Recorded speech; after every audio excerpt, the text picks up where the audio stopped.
22 एप्रिलला पहलगाममध्ये दहशतवाद्यांचा भ्याड हल्ला जो आहे तो पर्यटकांवरती झालेला होता आणि त्याचाच बदला आज सकाळी पहाटे जो आहे तो भारतीय लष्कराने घेतलेला आहे। ऑपरेशन सिंदूर या नावाने पाकिस्तानामधल्या पीओके मधले जी दहशतवाद्यांचे अड्डे आहेत ते भारतीय लष्कराने उद्ध्वस्त केलेले आहेत आणि त्यानंतरच संपूर्ण भारतभरात या संपूर्ण ऑपरेशनचं जे आहे ते कौतुक होताना पाहायला मिळत आहेत आणि सर्वच भारतीय जे आहेत ते आनंद उत्सव साजरा करताना पाहायला मिळत आहेत। कारण की 26 पर्यटकांचा मृत्यू झालेला होता, भारतीय पर्यटकांना दहशतवाद्यांनी मारलेलं होतं, दहशतवाद्यांचा भ्याड हल्ला झालेला होता। या भ्याड हल्ल्याला मुतोड जवाब जो आहे जशास तसं उत्तर जे आहे ते भारतीय लष्कराने दिलेलं पाहायला मिळते आणि त्यानंतर संपूर्ण भारतभरामध्ये याचं कौतुक होतंय आणि आनंद देखील होतोय।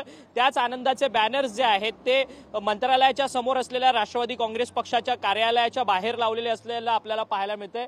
राष्ट्रवादी काँग्रेस पक्षाचं हे कार्यालय आहे। राष्ट्रवादी काँग्रेस पक्षाकडनं मुंबईकडनं ही बॅनरबाजी जी आहे ती करण्यात आलेलं आहे आणि भारतीय सैन्याचं मनोबल वाढवण्याचं काम जे आहे ते या बॅनरच्या माध्यमातून राष्ट्रवादी काँग्रेस पक्षाने केलेलं आहे। राष्ट्रवादी काँग्रेस पक्षाचे प्रदेशाध्यक्ष असलेले सुनील तटकरे यांनी देखील भाजपचा मित्र पक्ष म्हणून या सगळ्या ऑपरेशनचं जे आहे ते कौतुक केलेलं आहे आणि केंद्र सरकारचे आभार देखील मानले की जशास तसं उत्तर जे आहे ते भारतीय लष्करानं या सगळ्या भ्याड हल्ल्याचा दिलेला आहे। आपल्यासोबत महेंद्र पानसरे जे आहेत जे राष्ट्रवादी काँग्रेस पक्षाचे दक्षिण मुंबईचे जिल्हाध्यक्ष आहेत। खरं तर बॅनर तुम्ही लावलेत, देशभरामध्ये आनंद साजरा होतोय ऑपरेशन सिंदूरचं। नक्कीच देशभरात मुंबई असो, महाराष्ट्र असो आणि नाहीतर संपूर्ण भारत असो, आपण अभिमानास्पद आपल्या सैन्याचं कौतुकच केलं पाहिजे आणि ज्या पद्धतीने काल रात्री ऑपरेशन सिंदूर या माध्यमातून जो अटॅक आपण केलेला आहे हा फक्त अटॅक आतंकवादींच्या अड्ड्यावरतीच केलेला आहे। आपण कुठल्याही प्रकारच्या त्यांच्या नागरिकांवरती आपल्या हिंदुस्थानने अटॅक केले नाही।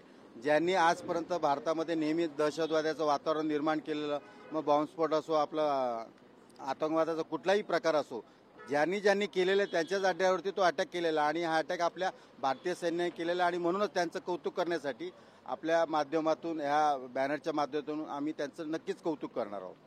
खरं तर मनोबल भारतीय सैन्याचं मनोबल वाढवण्याचं काम राष्ट्रवादी काँग्रेस पक्षाने केलेलं आहे।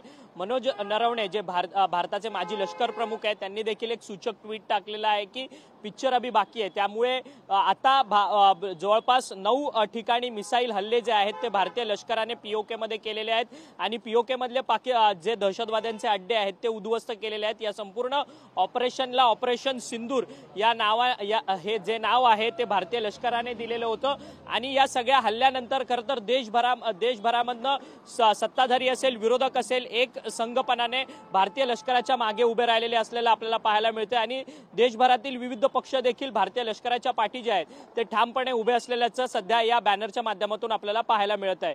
व्हिडिओ जर्नलिस्ट खडनू कसबेसह अक्षय मंकणी, TV9 मराठी, मुंबई।